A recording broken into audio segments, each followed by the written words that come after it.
Start करते हैं। तो आज हम लोग पढ़ने जा रहे हैं बच्चों नीट रिवीजन बैच का फिजिक्स का लेक्चर नंबर 4 और टॉपिक क्या है, इलेक्ट्रिक चार्जेस एंड फील्ड, है ना। कहाँ तक खत्म कर लिया था? आई थिंक चैप्टर में हम लोग पहुँच गए थे डाइपोल के पास। कहाँ पहुँच गए थे? डाइपोल के पास। हम लोग ने कोलम फोर्स पढ़ लिया, फील्ड पढ़ लिया, है ना, फील्ड के स्पेशल केसेस पढ़ लिए, गॉस लॉ भी पढ़ लिया था, है ना। गॉस लॉ पढ़ा नहीं, गॉस लॉ नहीं, फील्ड, ठीक है। डाइपोल पढ़ेंगे, इसके बाद गॉस लॉ पढ़ लिया। हाँ, फ्लक्स हम लोग ने पढ़ लिया था, इलेक्ट्रिक फ्लक्स पढ़ लिया था। चलिए स्टार्ट करते हैं टॉपिक को। तो आज हम लोग ने इलेक्ट्रिक डाइपोल के बारे में जान तो लिया था, लेकिन अब बात करते हैं work done in rotating electric dipole, है ना। वर्क डन की बात करेंगे तो मैं थोड़ा सा अलग पढ़ाऊंगा आज, ठीक है। आज आपको जो चीज़ें मैं बताऊंगा डायरेक्टली वो चीज़ें आपको लिखनी भी है, मेमोराइज भी करनी है, अदर देन दिस जो भी आपकी स्लाइड्स में कंटेंट आएगा, ठीक है। क्योंकि आपके लिए थोड़ा और ईजी करते हैं इसको। तो मैं पहले रुकूंगा कहाँ पे, फर्स्ट स्टॉप मेरा क्या होगा, क्योंकि हमें रटना नहीं है बेटा, एग्जामिनेशन क्लियर करना है। तो हमारे पास दिमाग में लिमिटेड स्टोरेज होता है, तो हमें उतना ही चीज़ें रटनी है जितनी एकदम समझ में बिल्कुल बाहर हो जाए। जितने समझ जाएंगे उतना कम रटना पड़ेगा, उतना टेंशन फ्री एग्जामिनेशन हॉल में बैठेंगे और उतना अच्छा परफॉर्म करेंगे। तो क्या क्या रटने की जरूरत नहीं है, डाइपोल रटने की जरूरत नहीं है। डाइपोल क्या होता है सर, आपने बताया था, एक पॉजिटिव चार्ज ले लो, एक नेगेटिव चार्ज ले लो, दोनों का मैग्नीट्यूड इक्वल होना चाहिए, उनको एक फिक्स दूरी के बीच में उनके रख दो, डिस्टेंस पे रख दो, तो इनका कॉम्बिनेशन कहलाएगा इलेक्ट्रिक डाइपोल, है ना।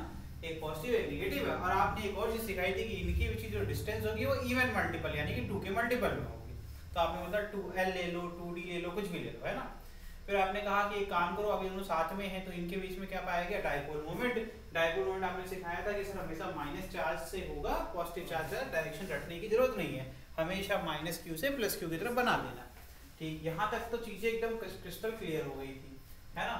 तो अब जरा हम ये जो डाइपोल का फिगर है इसका यूज करके कुछ आपको सिखाना चाह रहे हैं। देखिए, तो जैसे अगर हम बात करें, अगर मैं बात करूं कि यहाँ पर एक डाइपोल रखा हुआ है किसी इलेक्ट्रिक फील्ड के ऊपर, तो आपने कहा था मुझे डाइपोल का मतलब तो नहीं पता, लेकिन मेरे को एक चीज पता है कि कोई भी चार्ज इलेक्ट्रिक फील्ड के अंदर जाएगा तो उसके ऊपर जो फोर्स लगेगा उसकी value charge into electric field होता है ना। अब वो किस डायरेक्शन में ये निकालना है, तो वो चार्ज पॉजिटिव होगा तो सेम डायरेक्शन में होगा, और अगर नेगेटिव होगा तो अपोजिट, क्योंकि फॉर्मूले के हिसाब से F = -q × E आ जाएगा। माइनस साइन का मतलब आपने सिखाया फिजिक्स में कि वो हमेशा डायरेक्शन के अपोजिट की बात करता है, ठीक। तो नेगेटिव पे आपको दिख रहा होगा एक रेड एरो जो कि पीछे की तरफ आ रहा है और इलेक्ट्रिक फील्ड उसके आगे जा रही है, लेकिन ऊपर पॉजिटिव वाले पे देखो सेम डायरेक्शन में रेड एरो है जिधर आपकी इलेक्ट्रिक फील्ड जा रही है। तो जब दो फोर्स लगते हैं किसी एक, अब इनको एक बॉडी की तरह मैं कहता हूँ, इनको एक बॉडी मान लो, ठीक है। तो अगर एक फोर्स होता है, वर्क निकालना आसान है। कोई भी वर्क का डेफिनेशन क्या होता है, वर्क बहुत सिंपल बात है, 9th क्लास पढ़ा था, फोर्स लग रहा है और इनटू जो भी बॉडी डिस्प्लेसमेंट लेती है ना। ये स्केलर क्वांटिटी तो आपने मल्टीप्लिकेशन लिख दिया। अगर वेक्टर फॉर्म में लिखना चाहेंगे तो लिखेंगे सर आपने सिखाया F.S वेक्टर लिख दो, डॉट प्रोडक्ट हमेशा स्केलर वैल्यू को रिप्रेजेंट करता है। यहाँ तक क्लियर है? ये सब आपको पहले भी सिखाया जा चुका है, तो आई थिंक आपको सारी चीज़ें आती हैं, ठीक है। चलिए, तो अब इसके आगे की बात करते हैं। तो अब यहाँ पर जब मैंने देखा तो यहाँ पे भी फोर्स लग रहा था, डिस्प्लेसमेंट भी हो रहा था, लेकिन जो डिस्प्लेसमेंट था अब वो स्ट्रेट लाइन नहीं रहा, तो हम ये फॉर्मूले यूज नहीं कर सकते। क्यों? क्योंकि मैंने ये पाया कि स्ट्रेट लाइन मोशन ही नहीं करता। मैंने ये देखा थोड़ा देर एक्सपेरिमेंट करके, मैंने देखा ये क्या कर रहा है, एक सर्कुलर पाथ को फॉलो कर रहा है। ये आपका इधर जा रहा है और ये आपका इधर आ रहा है, तो इनको ध्यान से देखा तो मैंने कहा एक सर्कल में घूम रहे, यानी कि जितनी देर भी ये घूमा उतनी देर एक सर्कुलर पाथ को ही ट्रेस कर रहा था। तो इसका मतलब है सर ये वाला फॉर्मूला काम नहीं करेगा, क्योंकि आपने ही बताया था ये लीनियर फोर्स है, वो लीनियर मतलब स्ट्रेट लाइन में मोशन कर रही है कोई बॉडी, तभी काम करेगा। तो मैंने कहा ठीक है, तो डेफिनेशन तो क्लियर है ना कि फोर्स होना चाहिए और परपेंडिकुलर डिस्टेंस होनी चाहिए, यही तो सिखा ना। तो मैंने कहा ठीक है कोई नहीं, तो पहले एक काम करते हैं, फोर्स इनटू डिस्प्लेसमेंट होना चाहिए, तो फोर्स तो पहले निकाल लें। तो मैंने कहा कि एंगुलर फोर्स क्या होता है, तो कहेंगे टॉर्क, जिसको मोमेंट ऑफ फोर्स भी कहते हैं, और डिस्प्लेसमेंट की जगह कौन ले लेगा, एंगुलर डिस्प्लेसमेंट ले लेगा। ये नया ही फॉर्मूला बन गया मेरे पास। अब एक और परेशानी आ गई, अब ये टॉर्क की वैल्यू कैसे निकलेगी, है ना, टॉर्क की वैल्यू कैसे निकलेगी। तो टॉर्क का भी एक फॉर्मूला होता है, फोर्स इनटू, अगर मैं स्केलर की बात करूं, परपेंडिकुलर डिस्टेंस, है ना, यही सीखा था, ठीक। तो पहले टॉर्क सॉल्व कर लेते हैं। तो मैंने कहा ठीक है कोई बात नहीं, तो मैंने कहा टॉर्क निकालना है, तो मैंने कहा इनके बीच की डिस्टेंस कितनी है, d, इनका एंगल कितना है, थीटा। तो मैंने कहा कि इसका एक cos कंपोनेंट मिलेगा d cos थीटा, है ना, d cos थीटा, एक मतलब 2d cos theta, 2d cos theta, और एक बनेगा साइन कंपोनेंट क्या जाएगा 2d, ठीक है। अगर हम माने तो परपेंडिकुलर डिस्टेंस कौन सी जगह 2d sin थीटा। तो टॉर्क का फॉर्मूला क्या था, फोर्स कितना है, फोर्स तो सर एक ही होगा QE इनटू परपेंडिकुलर डिस्टेंस कितना होगा बताइए जरा, बताइए 2d sin theta. Yes 2d sin theta, ठीक। अब सर आप इसको वेक्टर फॉर्म में लिख के दिखा, मैंने कोई बात नहीं, Q इंटू 2d को क्या लिख सकते हैं सर, ये तो डायपोल मोमेंट है। अच्छा E क्या है, E तो E रहेगा sin थीटा, है ना। तो मैंने कहा ये लो भाई PE sin थीटा, वेक्टर में लिखना है कोई बात नहीं लिख देंगे। अच्छा ये बताओ जो थीटा है वो क्या P और E के बीच का एंगल है, आप कहेंगे यस सर, ये तो कहेंगे ना, क्योंकि डायपोल मोमेंट और इलेक्ट्रिक फील्ड का एंगल ही तो होता है थीटा। तो इसका मतलब है आप इसको लिख सकते हो P वेक्टर क्रॉस, और देखो बैलेंस हो गया कि नहीं, टॉर्क एक वेक्टर क्वांटिटी होती है, क्या रिजल्टेंट भी वेक्टर आ रहा है कि नहीं आ रहा है ना, वेरी गुड। तो यहाँ से हमें मिल गया P क्रॉस E, या फिर मैं लिखूंगा P sin थीटा, ठीक है, ठीक। अब ध्यान से देखना, तो यहाँ पर जो आएगा स्केलर आएगा, तो अब इसका अगर हमें वर्क डन निकालना होगा, देखो हम प्रूफ कर देंगे, अभी एक सेकंड में पता भी नहीं चलेगा। तुम यहाँ तक पहुँच गए, अब तुम्हें क्या करना था, प्रूफ करना था। मैंने कहा ठीक है, मान लेते हैं वर्क डन हमने θ1 पर थे और θ2 से θ2 पे जाके रुकना है, θ1 से कहाँ तक गए θ2। अच्छा मुझे ये बताओ, dipole moment constant, electric field constant, variable क्या है सर, एंगल चेंज हो रहा है तो साइन जेड चेंज होगा, किसके रिस्पेक्ट में बेटा θ2। लिमिट क्या है θ1 से θ2, क्या भाई गलत कर रहा हूं तो बताना। इंटीग्रेशन ऑफ साइन थीटा क्या होता है, माइनस ऑफ कॉस थीटा, क्या होता है बच्चे माइनस कॉस थीटा, कहां से θ1 से θ2। पहले फाइनल वैल्यू पुट करते हैं, बाद में इनिशियल वैल्यू, सबको आता है ये बात, देखो प्रूफ हो गया, आपको पता भी नहीं चला। Minus cos θ2 minus of minus cos θ1, minus minus क्या होता है प्लस, तो क्या बन गया ये PE। अब माइनस को उधर लिख देंगे, प्लस को आगे लिख देंगे, cos θ1 माइनस cos θ2। क्या भाई रटने की जरूरत है क्या, मैंने 9वीं कक्षा का इस्तेमाल किया सिर्फ 9th क्लास। अब यही फॉर्मूला यहाँ डायरेक्टली लिखा हुआ है, और मुझे डायरेक्ट पढ़ने की और ना पढ़ाने की आदत है, ठीक है। देख लो ये लिखा है ना, हम इसको बोल के आगे निकल जाते हैं जैसे यूट्यूबर होते हैं, वैसे अपन नहीं है और नहीं बन सकते। क्यों, क्योंकि बच्चा हमारा सिलेक्ट होगा, कैसे सिलेक्ट होगा, तो उसके पास कंसेप्ट होगा, ठीक है। क्या होगा, कंसेप्ट। तो ये आप एक बार रिवीजन कर लेंगे तो आपको सीधे फॉर्मूला दिखेगा, और जब फॉर्मूला दिखेगा तो क्वेश्चन समझ में भी आएगा, ठीक है। चलिए, तो आपने आज सीख लिया कैसे टॉर्क बनता है, कैसे P क्रॉस E बनता है, कैसे वर्क बनता है। अब बात कर लेते हैं मिनिमम और मैक्सिमम की, ठीक है। उसके पहले एक चीज़ है, मैं इसको मिटाने वाला हूँ बेटा, तो प्लीज़ नोट कर लीजिए, क्योंकि मुझे यहाँ पर कुछ लिखा हुआ जो कि दिखाना है आपको। नोट हो गया है सबका,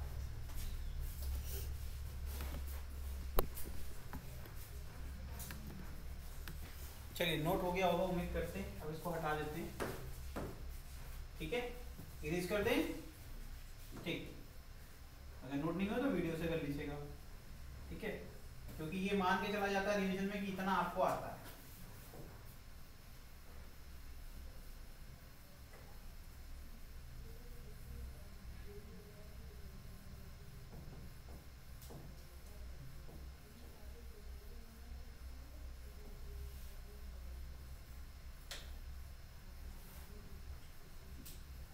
चलो अब देखो जरा, एक चीज दिखानी है, किसकी बात करने वालों पता है, पोटेंशियल एनर्जी। किसकी बात करूंगा, पोटेंशियल एनर्जी। देखना एक सेकंड में तुम्हें याद हो जाएगा, तो तुम्हें बस एक लाइन बोलूंगा, तुम्हें याद है ये लाइन। मैं बोलूंगा कि वर्क एनर्जी थ्योरम पढ़ा था, वर्क एनर्जी थ्योरम अपन लोगों ने पढ़ा था, तो उसको कहते थे वर्क काइनेटिक एनर्जी थ्योरम, और फिर कहते थे वर्क पोटेंशियल एनर्जी थ्योरम। उसमें क्या सीखा था कि जो भी वर्क कर रहे हैं, एक होती है रेस्ट एनर्जी। जैसे मैंने इसके ऊपर क्या वर्क किया, नीचे इस हाइट पर है, ठीक है बेटा, अब यहाँ से मैं उठा करके यहाँ ले आया, मैंने वर्क किया इसके अंदर। अभी अगर मैं छोड़ दूं तो देखो किस एनर्जी से जो मैंने वर्क किया, पोटेंशियल। मैंने इसका हाइट रेज किया तो इसकी पोटेंशियल इंक्रीज हो गई। तो जो मैंने एक्स्ट्रा वर्क किया किसके अगेंस्ट, mg के अगेंस्ट, वही बल इस जो हमने वर्क किया, जो मेरी एनर्जी थी वो इसके अंदर स्टोर हो गई in the form of potential energy, जिसकी वजह से अब ये उतनी नीचे आराम से खुद ही खुद चला है। समझ में आया कि नहीं आया। तो इसका मतलब वर्क जो होता है वो कहीं ना कहीं स्टोर होता है in the form of potential energy. Very good, ठीक है। और एक और चीज है कि ये पोटेंशियल का इस्तेमाल करके काइनेटिक एनर्जी प्रोड्यूस हो सकती है। अभी किया तुम्हारे सामने, देखो ये यहाँ से वर्क करके पोटेंशियल दिया है इसको, अब मैं छोड़ूंगा तो ये खुद में खुद इसकी वेलोसिटी आ रही है, काइनेटिक आ रही है कि नहीं आ रही है? ठीक है, वेरी गुड। तो बहुत अच्छे, इतने इंटेलिजेंट बच्चे हैं। तो यहाँ पर नेगेटिव साइड का क्या सिग्निफिकेंस है, एक सेकंड के समझेंगे और आगे बढ़ जाएंगे। नेगेटिव साइड का मतलब है किसी का फायदा तो किसी का नुकसान। मेरा नुकसान हुआ तब बॉटल का फायदा हुआ। मेरा क्या नुकसान हुआ? इतना खाना खाया, एनर्जी इकट्ठा करी और मैंने इसके ऊपर वेस्ट कर दी, है ना, और ये बॉटल ऊपर गया, वहां से फिर नीचे है, तो मेरा नुकसान तो इसका फायदा। तो अगर मैं पॉजिटिव हूं तो ये नेगेटिव होगा, इसका मतलब समझ में आ रहा है नहीं आ रहा है? और मैथमेटिकल कैसे पढ़ा जाता है, देखो, according to work energy theorem, work done in moving dipole from θ1 to θ2 is equal to change in potential energy. Change कैसे होता है? Final minus initial. देखते जाना एकदम प्यार से।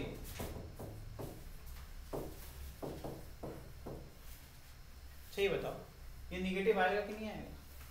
क्योंकि ये इसके अपोजिट है, देखो आएगा कि नहीं आएगा? तो ये आ जाएगा,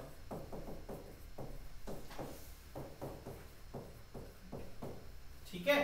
समझ में आ गया कि नहीं आ गया? इस तरीके से समझ में आया। और यहां से ये क्या आ जाएगा? अगर यू निकालना चाहते हैं तो अगर हमने कहा कि थीटा पे आकर रुकेंगे तो क्या आ जाएगा भाई?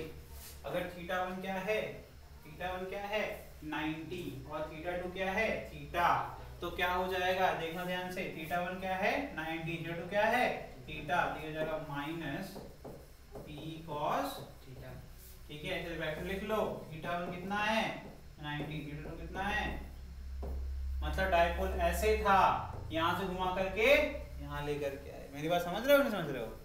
इसका मतलब है कि ये क्या हो जाएगा माइनस पी कॉस।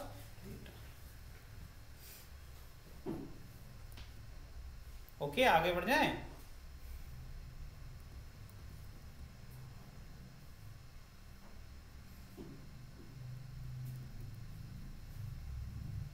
और अगर कंजर्वेटिव फील्ड कहीं दिखे डरना नहीं तुम लोग, ठीक। कंजर्वेटिव का मतलब क्या होता है? कंजर्वेटिव मतलब कि वर्क के जो होता है वो पाथ इंडिपेंडेंट होता है। इससे फर्क नहीं पड़ता कि तुम जलेबी बना कर आओ फील्ड के अंदर, उसमें सिर्फ इनिशियल पॉइंट और फाइनल पॉइंट से मतलब है, चाहे तुम कोई भी पाथ फॉलो करो, work done will be always constant. समझ में आ रहा है कि नहीं आ रहा है? वर्क डन हमेशा कांस्टेंट बना रहेगा, याद रखिएगा। इसे कहते हैं कंजर्वेटिव फील्ड, ठीक। इतना आपके लिए सफिशिएंट है फॉर द नीट एग्जामिनेशंस, ठीक है। अगर कुछ ऊपर नीचे आता है तो you have to refer the notes, ठीक। एक और चीज होती है, वही पढ़ा देते हैं, ठीक है। फोर्स का रिलेशन क्या होता है? तो फोर्स लिखिए इसके अंदर। अगर हमें लिखना है, अगर ये देखो इस फॉर्म में एनर्जी स्केलर होती है ना, स्केलर आंसर आना चाहिए हमेशा। तो अगर हम यू को रिलेट करें तो एक फॉर्मूला लिख लो, क्या हो जाएगा P vector dot negative sign, ठीक है। पी वेक्टर क्या हो? डायपोल मोमेंट, क्या है डायपोल मोमेंट। यहाँ पर ई जो होगी वो क्या होगी? नॉन यूनिफॉर्म फील्ड होगी। यहाँ लिखना where E is non uniform, ठीक बेटा, नॉन यूनिफॉर्म फील्ड है। और क्या पढ़ा दिया तुम लोग को, ठीक है। एक और नाम होता है इंटरैक्शन एनर्जी। तो यहाँ पर यू को और एक चीज नॉन यूनिफॉर्म फील्ड क्या कहते हैं? इसको इंटरैक्शन एनर्जी, क्या कहते हैं? Interaction energy. क्वेश्चंस में इंटरैक्शन एनर्जी दिया है तभी बताओ तो क्या क्या निकालना है आपको, ठीक है। अब क्योंकि यहाँ पर इंटरैक्शन एनर्जी बदलती रहती है तो there is also one more relation. अच्छा, ये इसको अलग कर लेना बच्चे और नीचे अलग कर लेना, ठीक है, बिकॉज ये यूनिफॉर्म के लिए और ये नॉन यूनिफॉर्म के लिए मैंने लिखा है वैसे तो, ठीक है। अगर हमें फोर्स निकालना हो तो force will be equal to minus del u upon, ठीक है। del u क्या है? चेंज इन इंटरैक्शन एनर्जी, और पोजीशन का चेंज की बात कर रहे हैं, ठीक है। And last, if dipole is placed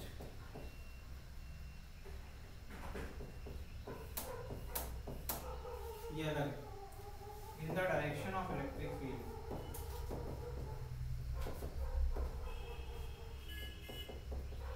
then F will be equal to, लिखिए minus P dot D by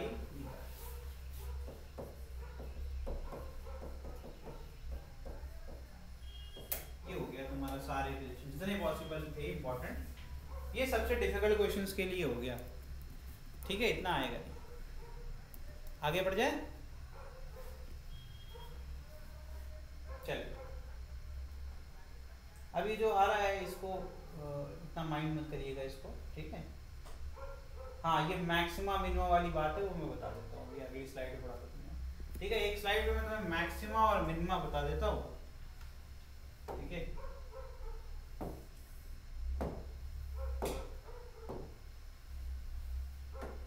चलो ये हो गया। लिखिए यहाँ 2 और 3 ओरिएंटेशन पढ़ाएंगे जहाँ पर मैक्सिमम मिनिमम बताएंगे और स्टेबल इक्विलिब्रियम और अनस्टेबल इक्विलिब्रियम के बारे में बताएंगे, ठीक है। ध्यान से देखो, अगर हमने डाइपोल को प्लेस कर दिया parallel to direction of electric field, मतलब ये क्या होगा, प्लस क्यू होगा और ये क्या होगा, माइनस क्यू। थीटा कितना हो जाएगा, 0। टॉर्क क्या हो जाएगा, 0, यानी कि ये मिनिमम है क्या, यस ये मिनिमम है। टॉर्क क्या हो जाएगा, पी साइन थीटा, थीटा 0 तो साइन 0 क्या होता है, 0 होता है बेटा, ठीक है। तो यहाँ पर ये हो गया और वर्क डन क्या हो जाएगा, और जब टॉर्क 0 तो ये भी क्या हो जाएगा,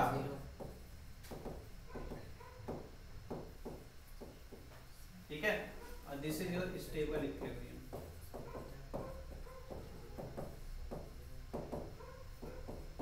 ठीक है, इसी कहते हैं स्टेबल इक्विलिब्रियम, ठीक बेटा। अब नेक्स्ट ओरिएंटेशन है, जब प्लस क्यू ये है और माइनस क्यू ये है, डाइपोल मोमेंट ये है और इलेक्ट्रिक फील्ड कितना है, ये 90, थीटा 90 तो क्या हो जाएगा, tau P, that is maximum. W क्या हो जाएगा, मैक्सिमम वैल्यू कितनी होगी, P, हाँ W क्या हो जाएगा, ठीक। और कुछ, ठीक। लास्ट अभी हमने अपोजिट लिख दिया, ये हो गया P और ये हो गया थीटा कितना हो गया 180, थीटा कितना हो गया 90, थीटा 0, है ना। अब टॉर्क कितना हो जाएगा 0, वर्क कितना हो जाएगा, अब ध्यान से करना थोड़ा, ट्वाइस ऑफ P, मैक्सिमम नहीं होगा, ये हो जाएगा, ये मैक्सिमम होगा, फिर हो जाएगा वर्क हो जाएगा आपका, टॉर्क हो जाएगा 0, लेकिन वर्क हो जाएगा, तुम कहोगे सर ये कैसे हो गया, है ना। तो बेटा जरा बताओ मुझे, फ्लिप हो गया पूरा, यहाँ से वहाँ पहुँच गया, कितना वर्क किया होगा, 90 तक गया होगा, फिर 90 से फिर 180 गया होगा, कितना वर्क हुआ उस इंस्टेंट पे। टॉर्क तो 0 है ना, वर्क थोड़ा 0 हो जाएगा, वर्क अब मैक्सिमम होगा, ठीक है। ये हो जाएगा this is maximum work. Work तो आप कर रहे हैं भैया, रोटेट कौन कर रहा था, आप कर रहे थे ना, मेरी बात समझे। तो हमने पहले इतनी मेहनत करके, देखो क्यों तुम लोग कह रहे हो मेहनत क्यों कह रहा हूँ, सुनना ध्यान से बेटा, इस पे फोर्स कौन सा लगेगा, इस पर किधर जाना चाहता है, ये किधर जाना चाहता है, ये बताओ, ये जाना चाहता है वापस से यहाँ पर, ठीक है। और मैं कितनी मेहनत कर रहा हूँ, मैं इलेक्ट्रिक फील्ड के अगेंस्ट इसको घुमा रहा हूँ, मेरी बात समझ में कुछ आ रही है तुमको। तो 0 से मैं 90 पे ले गया, मैंने ऑलरेडी इतना वर्क किया कि P हुआ, फिर मैंने फिर से इतनी मेहनत करके इसको वापस से 180 पे ले आकर रुका। तो 180 पे रुका क्यों, क्योंकि ये अनस्टेबल इक्विलिब्रियम है, कौन सा है, अनस्टेबल, क्योंकि एक ऐसा अलाइनमेंट हो गया कि जो कि हल्का सा भी अगर आपने फ्लक्चुएट कराया, ठीक है, हल्का सा भी आपने अगर डिस्टर्ब किया तो वापस ही कहाँ भागेगा, स्टेबल इक्विलिब्रियम की तरफ भागेगा। कैसे देखो जरा, तो अभी सिखाएंगे अनस्टेबल इक्विलिब्रियम का मतलब क्या होता है, स्टेबल का क्या मतलब होता है। तो देखो यहाँ पे बच्चे, इस पे लग रहा होगा इलेक्ट्रिक फील्ड से आएंगे, इस पे लग रहा होगा एक फोर्स Q इस डायरेक्शन में, और इस पे लग रहा होगा एक अट्रैक्टिव Q इस डायरेक्शन में, ये दोनों एक दूसरे को कैंसिल आउट कर रहे हैं, इसलिए वहां रुका हुआ है।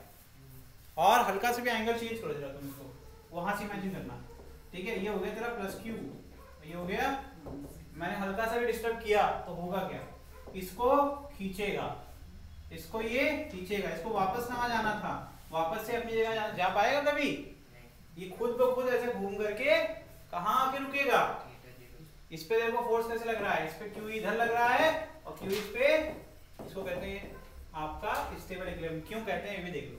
तुमने इसको हल्का सा किया, मान लो इसको ऐसे कर दिया, प्लस के ऊपर आएगा और ये यहाँ आएगा, तो ये वाला फोर्स लगेगा ऐसे, बिना तुम्हारे एक्स्ट्रा फोर्स दिए खुद पे खुद वहां जाएगा कि नहीं जाएगा, जाएगा कि नहीं जाएगा। लेकिन इसमें ऐसा हो सकता है? तो सुनो ध्यान से, एक होता है स्टेबल इक्विलिब्रियम, ऐसा इक्विलिब्रियम जहां पर नेट फोर्स, इक्विलिब्रियम शब्द रट जाओ, पूरी फिजिक्स में कहीं पर भी किसी भी चैप्टर में इक्विलिब्रियम है तो जो भी क्वांटिटी पढ़ रहे हो उसकी पूरी वैल्यू नेट जीरो होनी चाहिए। जैसे इलेक्ट्रिक फील्ड पढ़ रहे हैं तो net electric field zero, force पढ़ रहे हैं net electric force, net force zero. तो यहाँ पर क्या है, टॉर्क, टॉर्क जीरो, ठीक है, वर्क उसके हिसाब से। तो भैया यहाँ पर होता ये है कि जब भी आप स्टेबल इक्विलिब्रियम में है तो नेट तो अभी भी जीरो आ रहा है, ठीक है, टॉर्क देखो जीरो है, लेकिन अगर आपको किसी ने डिस्प्लेस कर दिया एक्सटर्नल ने, तो खुद ब खुद वापस आप अपनी जगह पर आकर के बैठ सके। जैसे आपको उठा करके यहाँ रखूं तो आप खुद जा सकते हैं ना, आप स्टेबल इक्विलिब्रियम में हैं, ठीक है। लेकिन अब आप जैसे वहां से आए, आपको यहाँ से बांध दिया मैंने, खुद नहीं जा सकते, है ना, तो ये अनस्टेबल कर दिया हमने आपको, ठीक है, खूटा से बांध दिए गोरू की तरह, है। तो हम यहाँ गए तो यहाँ हल्का सा फ्लक्चुएट कराया, ठीक, तो जैसे ही यहाँ पर आपको फ्लक्चुएट करा दिया, आपको उठा करके ला करके कहीं रख दिया, तो आप वहीं पर पड़े हुए हैं। अब इसमें फ्लक्चुएशन जो आएगा, इसके बाद आप कहाँ भागेंगे, अगर आपका ये यहाँ से खोलेंगे कहाँ भाग के जाएंगे, तो आप वापस अपनी जगह पर नहीं आए ना, क्योंकि अब आपकी नया घर ये वाला हो जाएगा। लेकिन आप पुराने घर चले गए तो मानेंगे कि जो आपका नया वाला घर है वो अनस्टेबल है, उसमें आपको रहना चाहिए लेकिन आप रह नहीं रहे, इतना पैसा लगा के पापा ने बनवाया, लेकिन आपको पुराना घर पसंद है, उसको में कोई रहता ही नहीं, वीरान पड़ा, पापा के लिए क्या हो जाएगा, अनस्टेबल इक्विलिब्रियम। समझ में आ रहा है कि नहीं आ रहा है? तो ये हो गया। न्यूट्रल भी होता है, न्यूट्रल का मतलब क्या होता है कि जहां ले जाके छोड़ दोगे वहीं पड़ा रहेगा, ना उसके वो आगे जाएगा ना उसके पीछे। समझ में आया? तो इस पे कहते हैं, इसको कहते हैं न्यूट्रल, ठीक है। समझ में आ गया कि नहीं आया? चाहिए बना लीजिए इसको।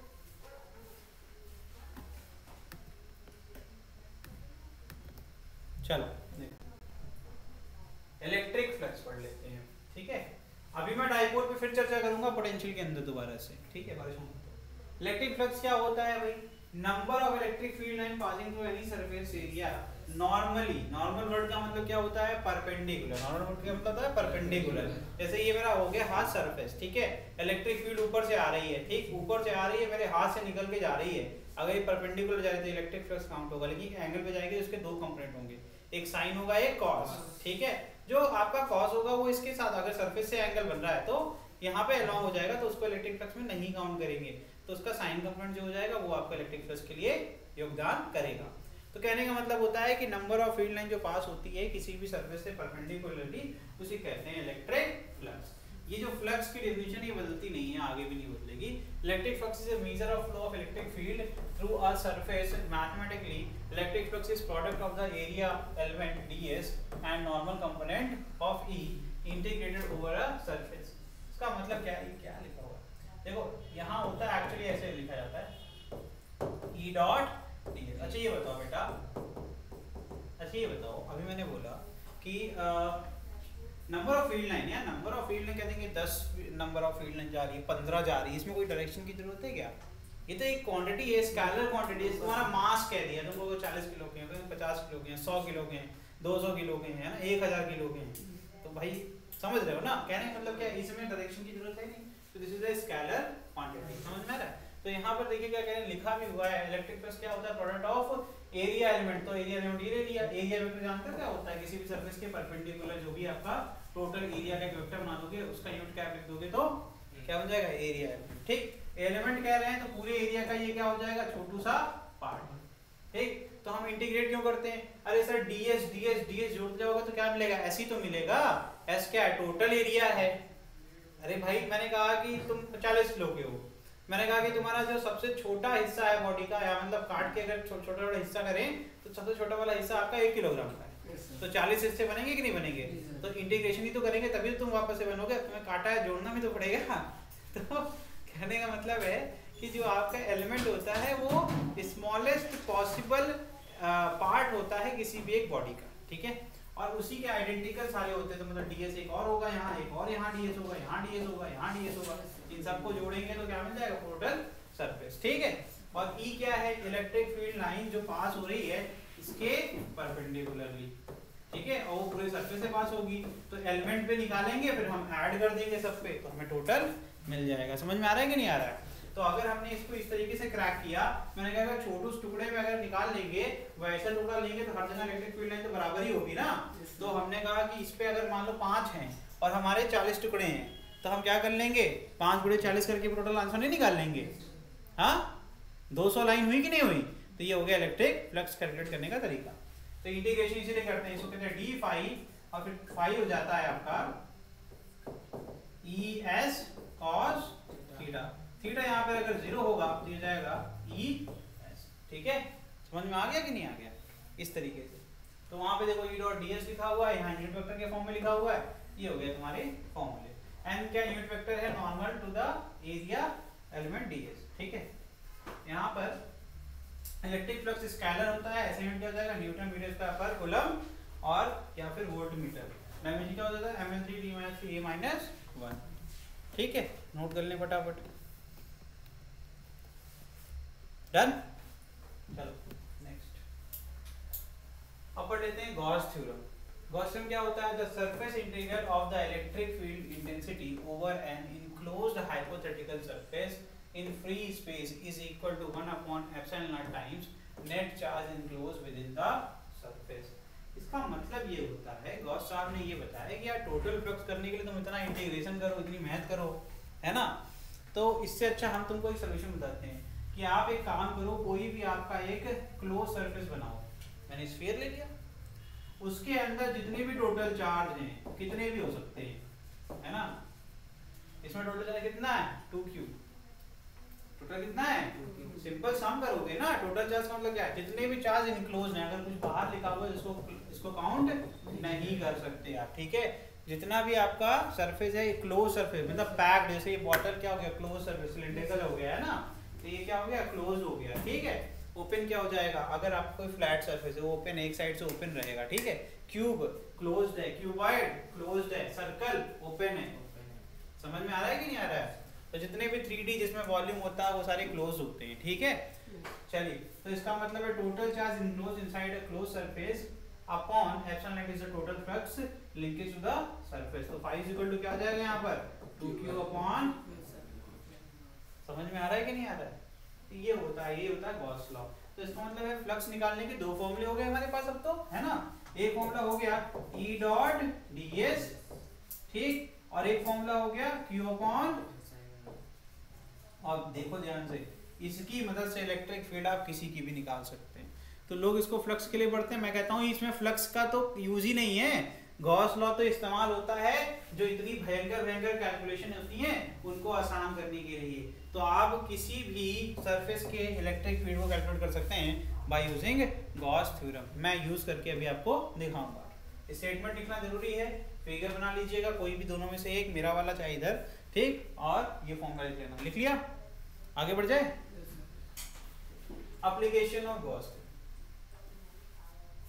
सेम डेरिवेशन हम लोग करते थे कूलम से, लेकिन अब तो नहीं करते हैं, अब तो रिड्यूस हो गया है काफी कुछ, तो अब जरूरत नहीं पड़ती है। ठीक है, अब देखो ध्यान से, यहाँ क्या है, एक वायर है जो कि इनफाइनाइट लेंथ का है। कितने लेंथ का है, इनफाइनाइट लेंथ का है। ठीक, हमने क्या किया, हमें क्या चाहिए था इसका, हमें इलेक्ट्रिक फील्ड निकालनी है। क्या निकालनी है, electric field due to infinite length of wire, ठीक, एट सम पॉइंट, जो कि डिस्टेंस कितनी है उसकी r। ठीक है, देखना ये इतना छोटा सा डेरिवेशन है कि आप भी खुश जाएंगे कि यही तो पढ़ना है, यही पढ़ाओ, है ना। तो देखो कैलकुलस से करेंगे तो बहुत मेहनत लगेगी, है ना, टाइम बहुत लगेगा, लेकिन आप इससे करेंगे तो टाइम आपको नहीं लगेगा। फॉर्मूला क्या है फ्लक्स का, तो मैंने क्या किया, एक सिलिंड्रिकल ले लिया सरफेस, इमेजिनरी सिलिंड्रिकल सरफेस को गॉसियन सरफेस कहते हैं। ठीक है,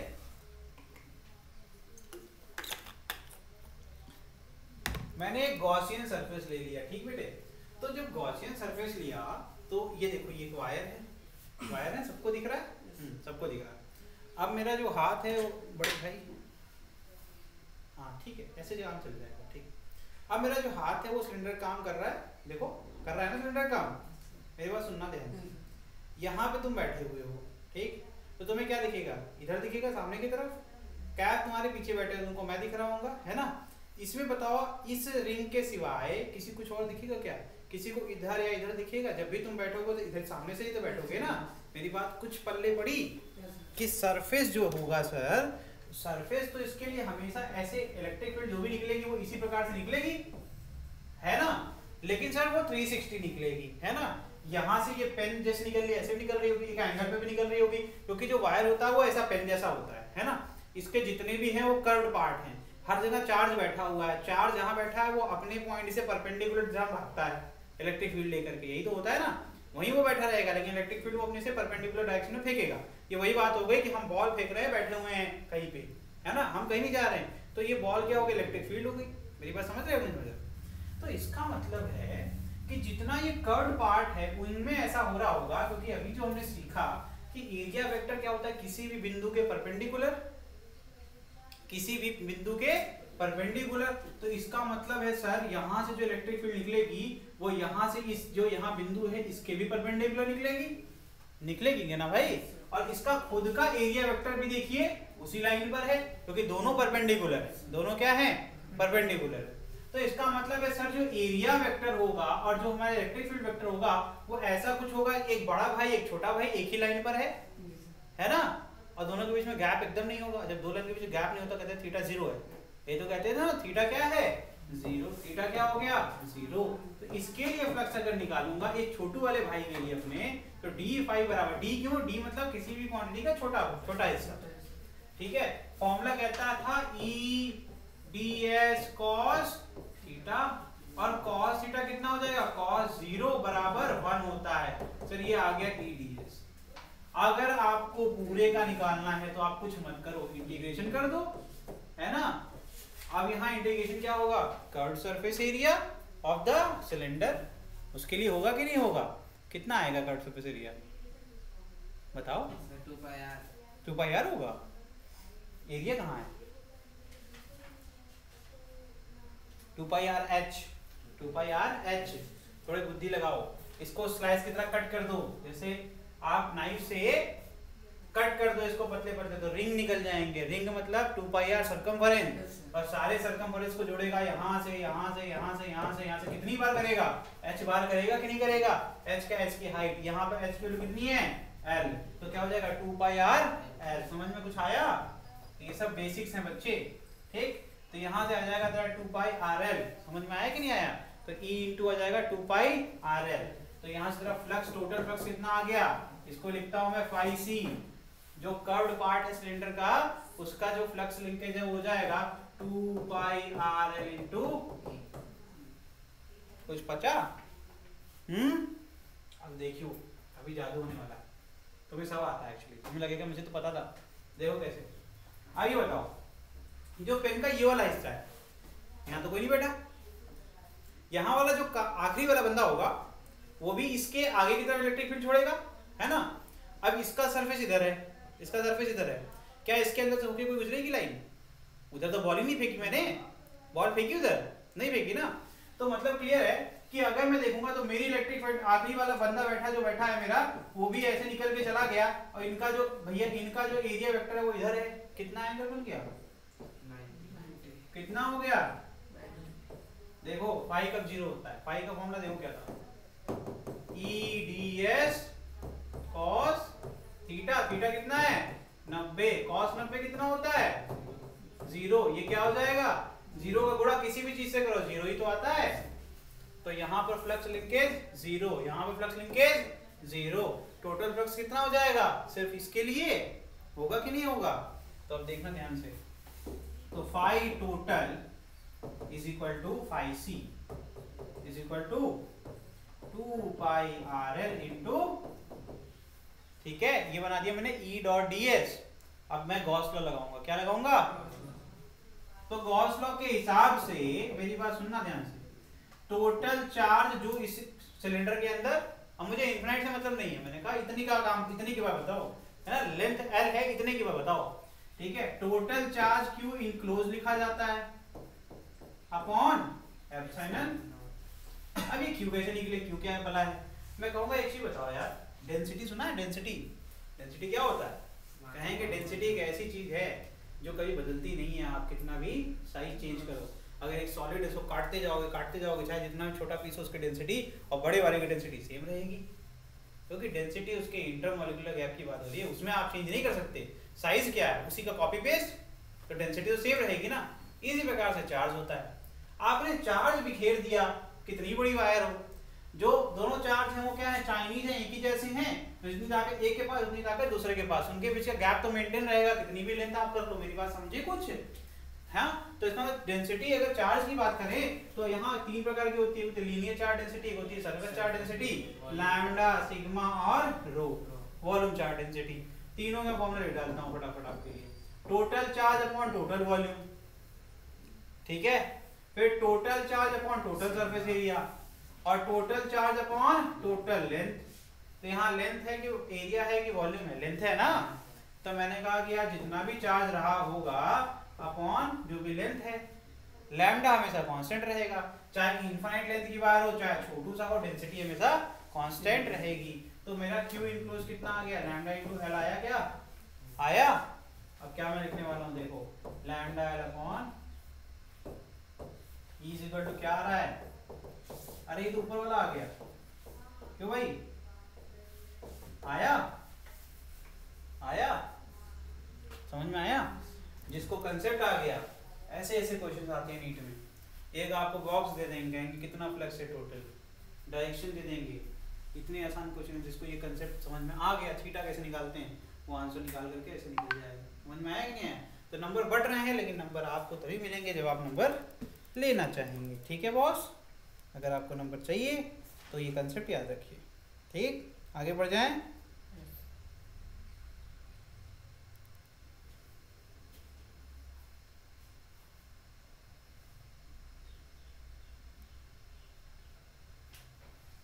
चलो आगे बढ़ जाएं। तो देखो ये डायरेक्ट फॉर्मूला पढ़ सकते हो, अगर आप चाहो तो खुद से कर सकते हो, सब ऑप्शन आपके पास है। ये मैं नहीं, आप करेंगे, ये वाला आप खुद करेंगे, देखना आप कर भी लीजिए। बस आपको जितना सिखाया है उतना ही आप सोचना, उतना ही समझना। ठीक, मैंने क्या बोला, मुझे निकालना है electric field due to this charge sheet, uniform charge sheet. ठीक है, लेकिन मेरे को ऑप्शन क्या था, ये तो सर इनक्लोज्ड है नहीं, तो मैंने कहा कोई बात नहीं, अपन बना लेंगे इसको। कैसे? मैंने कहा एक ऐसा सिलेंडर लेंगे जो, जैसे मेरा ये हाथ है, इसको कट करके निकल गया, तो जितना हिस्सा कट गया उतना तो उस सिलेंडर के अंदर चला गया ना, उसका चार्ज तो सिलेंडर के अंदर रहेगा ना। ठीक है, तो फिर से सिलेंडर के पास 3 ही होते हैं, एक ये टॉप हो गया, एक बॉटम हो गया और ये कर्व हो गया, यही तो 3 हिस्से हैं। तो अब देखो ध्यान से, पिछले वाले इस वाले में मैं आपकी हेल्प करूंगा इलेक्ट्रिक फील्ड में, बाकी आप करना। ठीक, अच्छा ये बताओ, अब ये ऐसे है, ठीक, पिछली बार एक वायर था, एरिया है, तो इसमें एक यहाँ बैठ सकता है आदमी और एक पीछे बैठ सकता है, दो ही जगह बैठ सकता है ना बड़े भाई। और अब देखना ध्यान से, इसके अलोंग तो नहीं हो सकता कुछ भी, तो यहाँ आप बैठे हैं, जैसे जितने भी हैं मेरे हाथ में जितनी धारियां हैं, आप इसको सीट की तरह इमेजिन करो। कैसे? सीट की तरह, है ना, 1 2 3 है। ठीक, अब मान लो ये पूरा क्या है सिलेंडर के अंदर, तो यहाँ से एक सामने की तरफ इलेक्ट्रिक, क्योंकि क्या सिखाया था, जहां बैठे हैं वहां से परपेंडिकुलर फेंकेंगे, है ना, और कोई दिशा में नहीं फेंक सकते। तो इसका मतलब है ये वाला जो भाई साहब होंगे ये ऐसे फेंकेंगे, ये दूसरे वाले भाई साहब ऐसे फेंकेंगे, तीसरे वाले ऐसे फेंकेंगे, मतलब कोई और दिशा पॉसिबल है नहीं। इनके पीछे वाला सर ये ऐसे फेंकेगा, ये ऐसे फेंकेगा, इसके जस्ट पीछे होगा जो दिख नहीं रहा, है ना। तो एक चीज क्लियर हो गई, जितनी भी लाइन होगी वो इस लाइन पे हो सकती है या फिर इस लाइन पे, और कोई लाइन पे हो सकती है। अच्छा, ये जो कर्ड वाला इस बार फंस कौन गया? इस बार फंस गया कर्ड वाला, क्योंकि उस बेचारे के पास कोई आ ही नहीं रहा, क्योंकि जो निकल रही है, देखो यहाँ अंदर बैठा हुआ एक चार्ज हो और यहाँ से ऐसे निकल गया, इसके बगल से निकल गया लेकिन इसको टच नहीं किया। मेरी बात समझ रहे हो? इसके बाहर वाला जो भाई बैठा है ये भी ऐसे निकल गया लेकिन इसको टच नहीं किया। इसका जो एरिया का वेक्टर होगा वो क्या होगा, जैसे बना ले, ये बना ले, ठीक है, ये ऐसे जा रहा है, एंगल कितना बन रहा है, 90 बन रहा है ना। लेकिन इस बार कौन जीत गया, टॉप और बॉटम। पिछली बार कौन हार गया था, टॉप बॉटम हार गया था। तो अब देख, इसका एरिया ये रहा, इसका एरिया वेक्टर ये रहा, उसी डायरेक्शन में अंदर से आ रहे हैं ये भाई साहब, इधर से आ रहे हैं चलते हुए। अरे तुम भी यहीं जा रहे होंगे, चल रहे 0 पीछे, यहाँ पीछे से एक आदमी बैठा हुआ, वो कह रहा चल रहे हैं, आप भी चलिए, साथ चल रहे हैं 0। मेरी बात समझ गए? तो इस बार टॉप बॉटम का तो एरिया वेक्टर अब 0 डिग्री बनाएगा, लेकिन कर्ड वाला 90। तो हम इसको जोड़ेंगे नहीं, तो 5 टोटल क्या हो जाएगा, 5 टोटल, इस बार थोड़ा राइट कर रहा हूँ, क्या हो जाएगा, 5 top plus 5 curve plus 5 bottom. दूसरा तरीका लिखने का क्या, फिर कुछ लोग कहते हैं नहीं सर लेफ्ट राइट पढ़ो, ये राइट हो गया, 5 right plus 5 curve plus 5 left. अलग अलग किताबों में बात तो वही हो गई ना, मेरे लिए टॉप बॉटम, तुम्हारे लिए मेरा सर राइट ये है, मेरा ये लेफ्ट ये है, किक आउट हो गया। ठीक है, बात तो एक ही है। ये वाला भाई साहब थीटा सर 90 इसके लिए फॉर फाई सी, तो cos 90 कितना होता है सर 0, 0 से किसी का मल्टीप्लाई कर लो, आंसर क्या आएगा, खत्म करो इसको। फाई आर और फाई एल सर भाई भाई हैं। कैसे भाई भाई हैं? अरे जितना इसका बेचारे का एरिया उतना ही इसका एरिया होगा ना, तो बताओ कितना आएगा इसका, ट्वाइस ऑफ कोई भी एरिया ले, है ना, पाई आर ले लें तो कितना आ जाएगा, pi r square into E, है ना, 2 pi r square into is equal to, अब सरफेस चार्ज डेंसिटी तो क्या हो जाएगा sir, sigma is equal to total charge जितना भी होगा इस सिलेंडर के अंदर अपॉन टोटल एरिया, तो टोटल चार्ज हो जाएगा A इंटू सिग्मा। देखिए सर पाई आपका पाई आर स्क्वायर निपट जाएगा, कैसे, यहाँ आ जाएगा सिग्मा इंटू पाई आर। देखना बेटा, इसको समझ नहीं आ रहा है, जो शीट है वो भी, जैसे मेरा जो हाथ कटा वो कितना कटा, जितना इसका टॉप और बॉटम का रहा होगा, है ना एरिया, ठीक, तो पाई आर स्क्वायर कट जाएगा। अरे इधर ध्यान दो लड़के, क्या नाम है तुम्हारा, तो मैं कह रहा हूँ ओम, मिस्टर ओम, दुनिया आती है जाती है, हमारा ध्यान किताब पे होता है, तभी आगे बढ़ते हैं। E is equal to sigma upon, क्या भाई हो गया प्रूफ, समझ में आया कि नहीं आया, इतनी आसान है। चलिए हो गया डन, आगे बढ़ जाएं।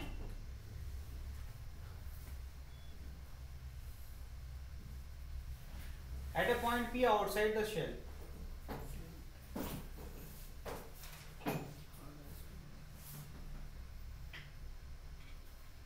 क्या करोगे, कैसे प्रूफ करोगे, ये बहुत आसान है, कैसे प्रूफ करेंगे जल्दी बताइए, किसी के पास आइडिया हो तो बताइए। अब यहाँ कौन सी लगेगी, वॉल्यूम चार्ज डेंसिटी, कौन सी, वॉल्यूम चार्ज डेंसिटी, ठीक है, करो, मेरा चेहरा देख रहे हैं भाई करो, मैं प्रूफ तोड़ना करूंगा सारा का सारा, मैं मलाई मारने आए हैं इसे, करिए हम छापें। देखो अच्छा ये बताओ, ये छोटा सा स्फीयर उससे बड़ा हमने ले लिया, तो मेरे लिए ये क्या हो गया, ये हमारे लिए एक पॉइंट चार्ज की तरह इसको ले सकते हैं, हर डायरेक्शन में, हर डायरेक्शन से जो निकलेगा, मैंने अभी तो सिखाया था, अगर नहीं पता है तो सीख लो ये बात, जो सर्कल होता है, स्फीयर होता है, कुछ भी, रिंग हो गई, ठीक, इनमें जो भी चार्ज होते हैं बेटा वो ध्यान रखना, जो रेडियस होता है, रेडियस हमेशा क्या होता है, परपेंडिकुलर होता है, जितने भी पॉइंट लाई करते हैं किसके ऊपर, आपके सर्कल, रिंग, स्फीयर के ऊपर, ठीक, तो अगर रेडियस को आगे बढ़ा दिया जाए तो जो एंगल बनाएगा वो सर 90, इसका मतलब एरिया वेक्टर भी इसी लाइन पर पाया जाता है, इसी लाइन पर पाया जाता है, ठीक है, तो इसका मतलब है यहाँ से जितने भी चार्ज हैं वो सब अपने रेडियस ऐसे बना दो, सबका रेडियस बना दो, 2-3 का रेडियस बना दो, ये क्या आ जाएंगे, देखो इसका मतलब यहाँ पर ये भी आगे क्या हो जाएंगे, सरफेस के 90 लेकिन एरिया वेक्टर के पैरेलल, एरिया वेक्टर के पैरेलल, तो एरिया वेक्टर के ही तो पहले चाहिए था, तो यहाँ पे ds हो जाएगा, यहाँ पे ds। तो एक चीज बता मुझे, ऐसा कोई भी पॉइंट लाई करेगा जिसका एरिया वेक्टर 0 डिग्री ना बना रहा हो, नहीं, ऐसा हो ही नहीं सकता है, ठीक, क्योंकि स्फीयर है, तो इसका मतलब है थीटा ऑलवेज क्या है 0, आंख बंद करके कर सकते हैं रॉल्स प्रॉब्लम, है ना। फिर CSA ऑफ स्फीयर क्या होता है, 4 पाई r स्क्वायर, अरे भाई है 4 पाई r स्क्वायर, तो 4 पाई r स्क्वायर जब होता है सर, तो E into 4 pi r square equal to क्या हो जाएगा, Q अपॉन एप्सिलॉन नॉट, और Q कितना, ये total charge upon epsilon naught. हो गया कि नहीं प्रूफ, बोलो, अभी भी नहीं कर पाओगे, ओके, देखो तो यहां से आ गया E into 4 pi r square equal to Q upon, अब 4 पाई r स्क्वायर तो फेंक दे, E इक्वल टू क्या आ गया, Q upon 4 pi epsilon not r square, तो कहते हैं KQ अपॉन, ठीक है, ओके।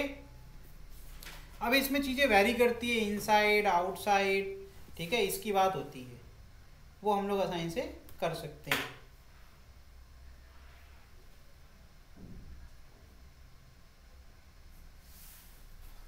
आगे बढ़ जाए, चलो एट पॉइंट सरफेस, ठीक है, सरफेस की बात करेंगे तो स्मॉल आर की वैल्यू कितनी हो जाएगी, कैपिटल आर के बराबर, फॉर्मूले में क्या बदलाव आएगा, वही सेम टू सेम रहेगा, है ना, E is equal to 1/4 pi epsilon 4, यहाँ पे इसको कैपिटल आर कर लो, कैपिटल आर स्क्वायर, ठीक है।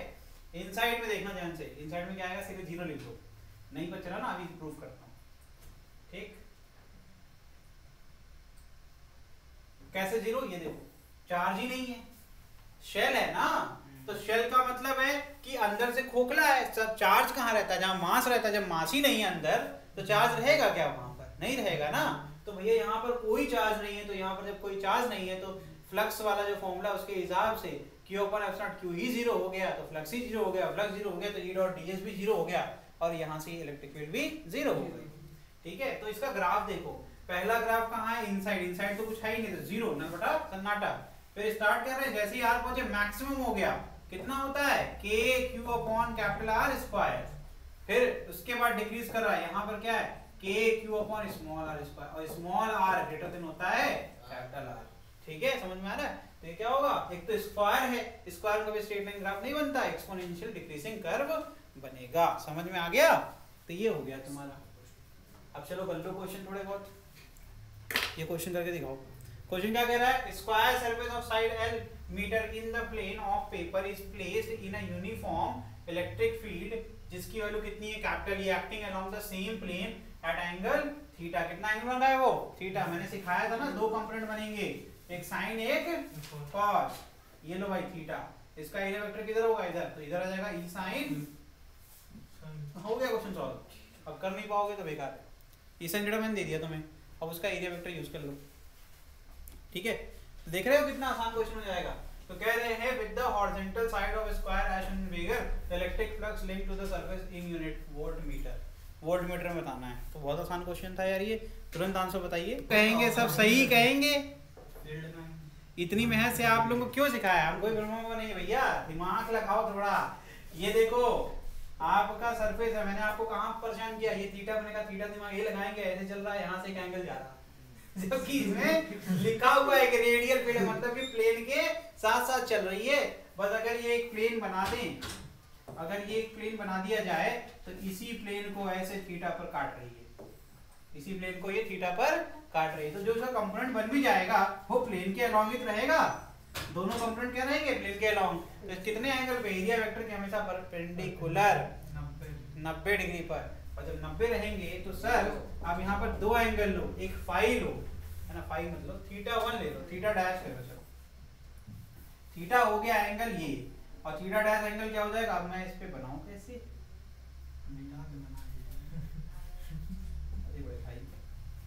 परपेंडिकुलर। अब इसको इस तरीके से, दूसरा इसी का डायग्राम दूसरा बना लो, हाँ ठीक है, बहुत बढ़िया।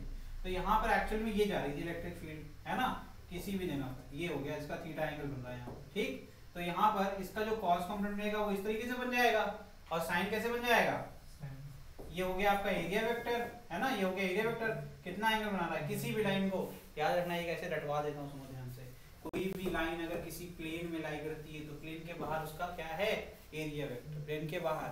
तो इसमें क्या है, जो इलेक्ट्रिक फील्ड थी कहाँ है, देखिए paper plane acting along the same plane. ये देखो यहाँ ट्रैप, यहाँ पे ये था, ये सेम प्लेन, तो ये समझ गया, सेम प्लेन मतलब कि इसी प्लेन में लाई करने वाली कितनी भी लाइन हो, इनफाइनाइट लाइन, याद रखना इसके परपेंडिकुलर जो भी रहेगी वो हमेशा सारी लाइनों से 90 डिग्री एंगल बनाएगी। तो फिर से वही वाला cos theta dash, theta dash कितना है 90, theta dash is the angle, लिख लो, is the angle between area vector and electric field, ऐसे ही लिख लो। तो ये 90 रिस्पॉन्स हमेशा क्या होगा, चलो बहुत बढ़िया, स्मार्ट हो रहे हो, सीख रहे हो, अच्छी बात है। A spherical conductor of radius 10 cm has a charge 3.2 to the power minus 7 coulomb. कितना 3.2 to the power minus 7 coulomb distributed uniformly. What is the magnitude of electric field at a point 15 cm from the center of the sphere? और ये क्या है, k की value आपको पता ही है, अब आप इसको सॉल्व करिए। अभी कराया था, जानबूझ के दिया हुआ है आपको, दिमाग से करेंगे तुरंत हो जाएगा।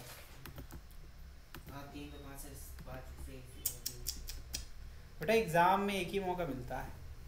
क्वेश्चन क्या है, स्फेरिकल कंडक्टर है, ठीक है, रेडियस कैसा है 10 सेंटीमीटर, ठीक, सेंटीमीटर है, उसका एसआई भी कर लेना, ठीक। उसके बाद दिया हुआ चार्ज के दिया कूलम में, एसआई में दिया, very good. What is the magnitude of electric field eight point 15 centimetre, यार स्फीयर के बाहर वाला आ गया, KQ/R², एक ही फॉर्मूले पढ़ा था हम लोग ने आज तक, है ना। इतना आसान क्वेश्चन था ये कि आप 1 सेकंड में कर सकते थे, अगर आप नहीं कर पा रहे हैं बेटा तो आप बिल्कुल नहीं पढ़ रहे हैं, क्योंकि इससे आसान क्वेश्चन जिंदगी में हमने देखा नहीं। ठीक है, क्यू की वैल्यू कितनी है 3.2। अभी आप वैल्यू भी उठा के डालोगे तो क्या मतलब एग्जामिनर कहेगा रुको बेटा बैठे रहो, हम आ रहे हैं तुम्हारे लिए ही हैं हम, और हम तुम्हारा पेपर जो है टिक करके जाएंगे, तुम बस देखते रहना। कितना हो जाएगा ये 9 × 10 पावर 6, और ये 3.2 भी तो है 3.2, और नीचे क्या है 100।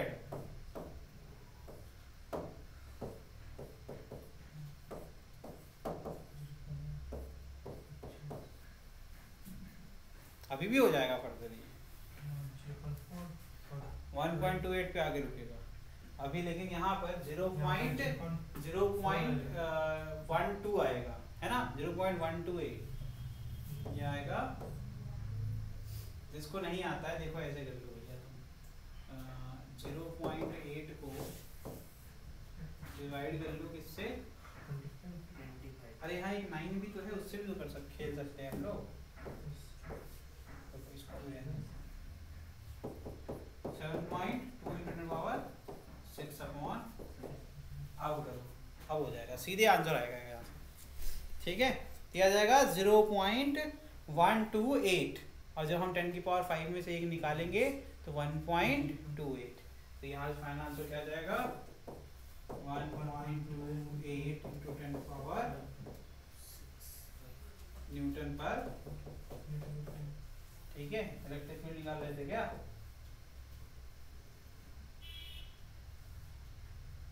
हाँ ठीक है, ठीक है ना भैया, क्या हो गया?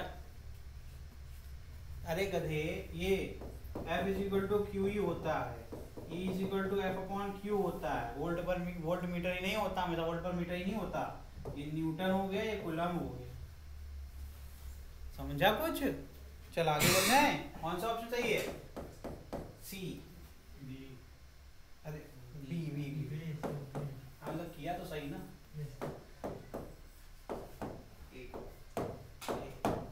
चलिए करो। अ थिन कंडक्टिंग रिंग क्या है? A thin conducting ring, conducting का मतलब बताइए क्या होता है?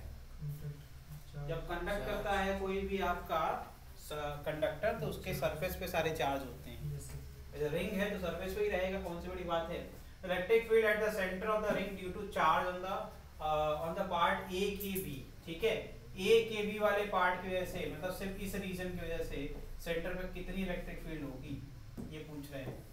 ठीक है, इसके वजह से सेंटर पे कितनी होगी। अगर हम माफ करना, अगर यहाँ पर ये दिया हुआ है, इसके वजह दिया हुआ बेटा ई, कितना दिया हुआ है? ई दिया हुआ है। Electric field at the centre due to the charge on the part A C D B, तो कह रहे हैं रिमेनिंग के वजह से, रिमेनिंग पार्ट की वजह से कितना इलेक्ट्रिक फील्ड होगा। ठीक है, इसका रिजल्टेंट जो होगा वो कितना होगा? 3E होगा। 3E होगा। सोच लो और सॉल्व कर लो। इसकी डायरेक्शन क्या होगी?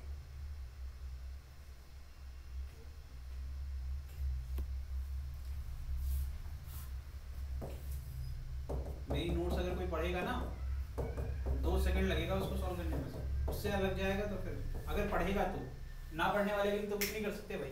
डायरेक्शन ऐसे होगी के से लेके, और वो पॉजिटिव चार्ज होगा तो हर डायरेक्शन में निकालेगा ना, तो भाई इस पर जो होगा सबका वेक्टर बनेगा कि नहीं बनेगा? इसके ही जस्ट अपोजिट बैठा हुआ आदमी भी लगाएगा इधर की तरफ बल, इसके अपोजिट लगाएगा इस तरफ बल, तो तभी तो नेट जीरो आएगा। तो क्या आएगा? नेट जीरो, एक दूसरे को कैंसिल आउट कर दे रहे हैं। यहाँ अगर ये वाले भाई साहब अगर ई लगा रहे होंगे तो इधर लगा रहे होंगे, तो इसके जस्ट ये COB वाला पार्ट इधर लगा रहा होगा ई है, ये तो ऑलरेडी इसे कैंसिल कर रहे हैं। ठीक है, हाँ 3 तुम जा रहे थे, तुमने क्या जोड़ा E + E कर देते हैं सर।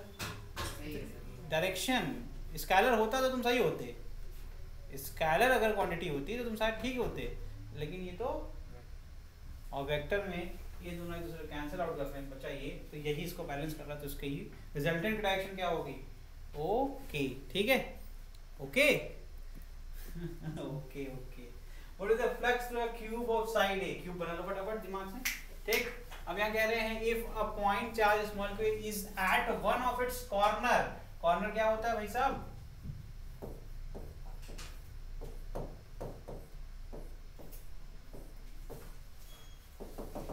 आंसर तो ऐसे ही आ चुका है, कोई भी एक पकड़ लो, ठीक है।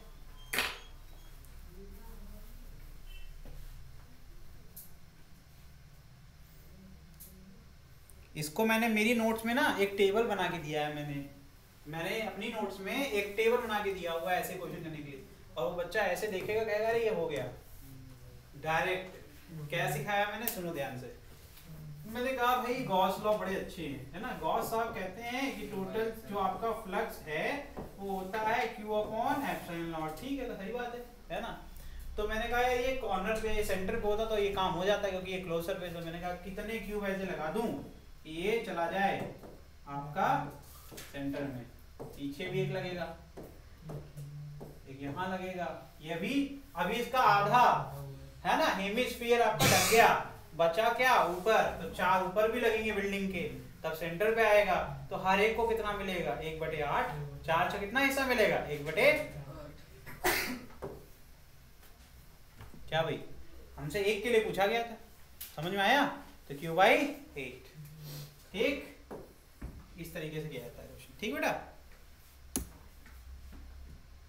A charge q is enclosed by a Gaussian spherical surface of radius r if the radius is doubled, then radius को डबल कर दिया, ठीक है, then outward electric flux will be B हाँ B गलत गलत, फिर से दो, पहले डायग्राम बनाओ और आंसर निकालो, हैं एक एक करके सब बोल देंगे बेटा तो कुछ ना कुछ तो आ ही जाएगा। गलत कोई बात नहीं बता देना, हम तो है ही।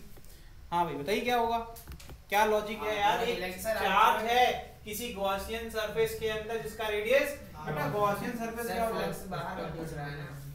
अब इसके रेडियस को तुम बढ़ा दो चाहे 50 गुना कर दो, टोटल चार्ज इनक्लोज तो उतना ही है, तो रिमेन्स द सेम, खत्म। क्या क्वेश्चन है ये, कोई क्वेश्चन है आपके दिमाग के लेवल के हिसाब से कुछ नहीं है। A hollow metal sphere of radius r is uniformly charged. The electric field due to the sphere or at a distance r from the center. फिर से पढ़ें, क्या है, एक hollow metal sphere है, hollow sphere मतलब शेल हो गया, कैनवस की बॉल हो गई है ना, और फिर कह रहे हैं यूनिफॉर्मली चार्ज, उसके सरफेस टोटल चार्ज होगा यूनिफॉर्म, टोटल चार्ज क्यों मान लेते हैं, electric field to the sphere at r distance from the centre, r distance centre से पहले एक स्फीयर से बना लिया करो, फिर यहाँ टोटल चार्ज कहाँ है, यहाँ मान लो, है ना, ये हो गया। अब r डिस्टेंस डिपेंड करता है sir, r less then capital R हो जाएगा तो E 0 हो जाएगा, ग्रेटर देन हो जाएगा, तो अभी तो ग्राफ पढ़ा करके आ रहा हूँ, क्या सीखा था वहां से, ये मैक्सिमम और फिर ये था, है ना, एट R मैक्सिमम हो जाएगा क्योंकि KQ upon capital R square हो जाएगा, उसके बाद KQ upon small r square हो जाएगा, इनसाइड में 0, तो क्या है, decreases as R increases from R less than R and R greater than, for R greater than, क्या है यार, सही है क्या, which option is correct, 0 as R increases from, Bittu अभी बताया मैंने, इनसाइड में 0 होता है और कहीं 0 नहीं होता, इलेक्ट्रिक फील्ड इन्फिनिटी तक जाती है, पता है कि नहीं, ये सब पढ़ाया था मैंने, basic properties of field lines में पढ़ाया था, इसी क्लास में रिवीजन में पढ़ाया है। थोड़ा सा नोट्स ऐसे डायरी लेके ना घूमो, ढंग की नोट्स बनाओ, ढंग की बनाओ, नहीं तो ऐसे ही रह जाओगे। अब वो मुझे समझ नहीं आ रहा क्या अच्छा बना है क्या बुरा बना, आई डोंट नो, बट ये 0 as R increases for R less than R increases, ये कहाँ से हो जाएगा, देखो इसको पढ़ो, 0 as R increases for R less than R decreases as R increases for R, ये यही तो बात है, सही कह रहे हो कि जैसे इंक्रीज करता है R लेस देन R पर, ठीक है, इंक्रीज करती है वैल्यू 0 से मैक्सिमम की तरफ जाती है, उसके बाद लिखा है कॉमा लगा करके दूसरा सेंटेंस जो होता है, डिक्रीज करती है जैसे ही आपका स्मॉलर ग्रेटर देन R हो जाता है, यही सब सत्य है, यही परम सत्य है, बाकी सब बेकार है। देखो decreases R increases for R less than R, for R decrease कर रहा है ग्रेटर देन R, एंड लिख दिया, ठीक है, वो सही नहीं है, इंक्रीज दोनों में थोड़ा ना होता है, एंड मतलब और हो गया। अब यहाँ अंग्रेजी इसकी अच्छी है वो कर लेगा इस क्वेश्चन में, और क्या है, फंसा रहे हैं इंग्लिश सेंटेंस में, increases as R increases for R less than R and for, मतलब दोनों में इंक्रीजेस लिख दिया, ठीक है, ठीक, अब इसके बाद क्या रहे हैं कि इस वाले में दिक्कत ये थी कि दोनों में डिक्रीजेस बोल दिया, इस वाले दिक्कत है कि दोनों में इंक्रीज बोल दिया, है ना। इसमें 0 as r increases for r less than r, ठीक है। जैसे ही r इंक्रीज करता है लेस देन के केस में, फिर वो 0 फिर डिक्रीज करता है एज r इंक्रीजेस, ठीक है। ये बिल्कुल सही था। फिर यहाँ पर क्या दिक्कत हो गई, ये देखो इंक्रीजेस लिख दिया, फिर इधर भी इंक्रीजेस लिख दिया, तो गलत हो गया, ठीक है। तो ये हो गया, तो बी वाला ऑप्शन, सी वाला ऑप्शन करेक्ट है। करो ये क्वेश्चन करो। Two parallel infinite line charge with linear charge density कितना दिया हुआ है, प्लस लैम्डा, है ना। प्लस का मतलब पॉजिटिव है चार्ज उस पे, ठीक है, ठीक। और दूसरे वाले पे क्या है, निगेटिव चार्ज है। दोनों पे डेंसिटी सेम, इसका मतलब दोनों पे जो चार्ज का मैग्नीट्यूड है वो एक तरफ प्लस क्यू, एक तरफ माइनस क्यू, ठीक है बड़े भाई। और कोई बात। फिर डिस्टेंस कितनी है, 2r, ठीक, ये हो गया। What is the electric field midway between the two line charges? Midway मतलब क्या हो जाएगा, 2r मतलब r पर यहाँ एक पॉइंट P रख दो, एक पॉइंट P रख दो, ये कितनी दूरी पर होना चाहिए, r। कहने से बताओ, बहुत आसान क्वेश्चन है। Electric field eight point P, है ना, परपेंडिकुलर डिस्टेंस कितनी है, r। सिंपल डेरिवेशन था, सीधे फॉर्मूला है, वही करना है। आई थिंक पीछे करा के आ रहा हूँ, lambda upon 2 pi epsilon not r, अभी तो डेराइव किया है एप्लीकेशन ऑफ गॉस लॉ का पहला वाला केस, वही तो है। अब यहाँ पर बस ध्यान देने की बात क्या है, अगर ये पॉजिटिव है तो ये निगेटिव रहा होगा बड़े भाई, सुनना ध्यान से। अगर एक पॉजिटिव है तो एक निगेटिव रहा होगा, तो पॉजिटिव के लिए क्या होता है, आउटवर्ड फील्ड होती है। तो अब मैं 2r मिटा दूं भाई साहब, 2r मिटा दूं अगर आपकी इजाजत हो तो। अब पॉइंट बी को देखो ध्यान से, पॉइंट बी पर एक लग रहा होगा नेट इलेक्ट्रिक फील्ड इधर तरफ, पॉजिटिव से बाहर की तरफ जाएगा ना भैया।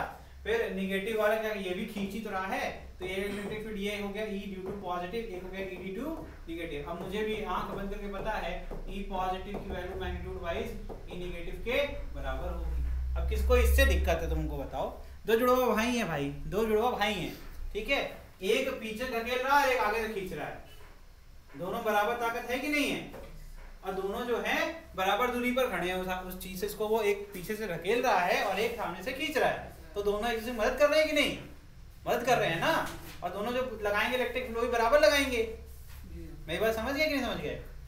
जब ये दोनों चाइनीज माल हैं, दोनों एक ही जैसे दिखते हैं, सारे चाइनीज एक जैसे दिखते हैं ना, सब आंखें छोटी छोटी, है ना। अगर भीड़ में खड़े हैं तो पहचान नहीं पाओगे चीन चांगसू कौन सा है तो वैसे ही है।